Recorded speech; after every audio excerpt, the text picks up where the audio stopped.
Okay, well, let's unpack all of this with Klaus Jurgens, who's a European affairs analyst, and he joins us live now from Ankara. So, Klaus, it's been a bit of a wild, wild west, you can say. We've got China and the EU hitting back against the US. I mean, do you think all of this is playing out as Trump intended? Well, thanks all for having me. No, actually, I don't think so. On your fine station some month ago, actually, I made this very frank comment. I said, running for an election is easy. Winning an election might still be easy. Surviving your first 100 days might still be considered easy, but ultimately you have to go into realpolitik. And of course, Donald Trump plays the national card, the mega card, make America great again. And he says, okay, we impose tariffs on everyone, including non-inhabitant places on our earth, unless I'm mistaken. And but much more on a serious matter now, of course. Imposing tariffs on supposedly partners, trade allies, NATO allies, in a very volatile geopolitical situation is absolutely wrong. Yes, of course, he wants to protect American workers. He wants to protect American consumers. But what he does not understand is that if he imposes a tariff on imports from, for example, EU countries, and the EU would reciprocate, which is a very serious option, then he would have a big trouble. Now, we talk about soybeans. I know no one wants to hear about this topic. It's not important, some would say. Then we talk about beef. Then we talk about pork.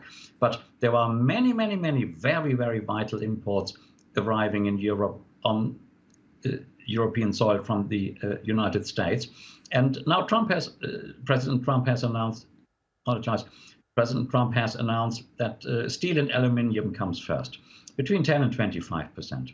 Then the EU Commission has said, okay, we want to have a zero tariff reciprocal agreement. Then the Trump administration said, okay, there's a 350 billion trade deficit. Please close that first. I think trade politics doesn't go like this. And I really hope that common sense will trigger in step by step, because the only people suffering are we, you and me, the consumers. Goods will be more expensive in the United States. Goods will be more expensive in the European Union. And no one can afford this. We have high enough inflation. So I think Donald Trump's economic advisors eventually will come to a point to say, yes, look, I give you one example. Sorry if I look away from the camera for 1 minute. In 2023, I made my homework. There was a tariff of 4% in the United States on all imported goods. Non-agricultural goods were 2.1%. Canada already had agricultural tariffs on 14%. So maybe Donald Trump actually has a point in saying, look, we cannot become the dumping ground of the entire world without any tariffs. Fair enough. I'm not a politician. I'm a journalist.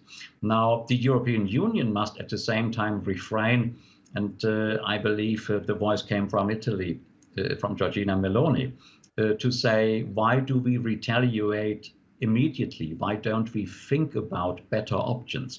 And I would really, really hope that a trade war can be avoided. It benefits no one. Maybe short-term politics, maybe short-term populist politics, as long as they are. So, Klaus, do you think the EU has acted in haste then? I mean, you brought up Meloni. Have they acted in haste?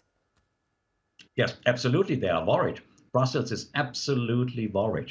Now, you have a European Union Commission, which is challenged and criticized by so many citizens all over Europe. You have cases against leading politicians. Think about Marine Le Pen.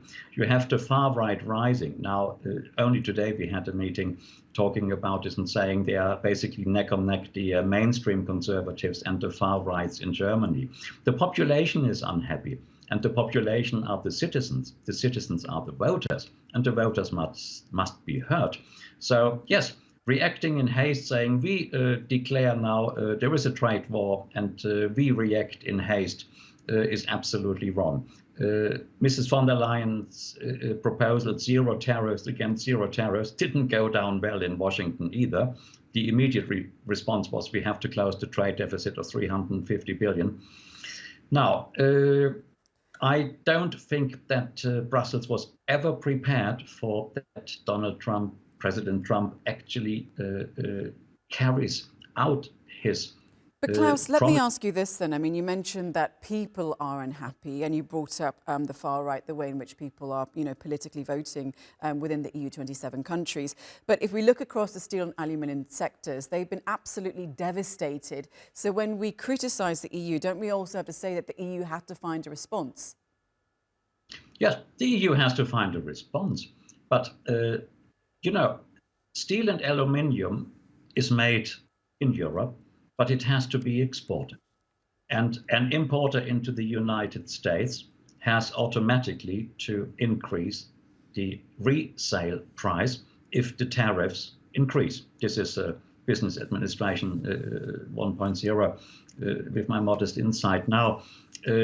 But what the Trump administration doesn't understand is if these tariffs increase and consumer prices increase in the United States, there's only one way. You tell the European car manufacturers, for example, you have to produce your cars, you have to manufacture your cars in the United States. Then you get rid of all the tariffs. Fair enough. But would this automatically reduce the prices for American consumers? Would EU producers be willing to do this? And then you only have to hire American workers in order to produce in the United States without any tariff. Now, I think we do exactly the same vice versa. We say no more foreign workers, only Belgian workers in Belgium, only Italian workers in Italy, and no more know-how imported from nowhere. I think this is a kind of splendid isolation scenario with all my modesty President Donald Trump should reconsider. But the response, again, with all my modesty, from the side of the European Commission, a zero tariff, automatically hoping for the best. And the answer came from Washington within a couple of hours, I think. This is wrong. We have to understand there's a new geopolitical situation. If one country wants to have splendid isolation, maybe the EU should look different. Maybe the EU should cooperate more closely with Turkey.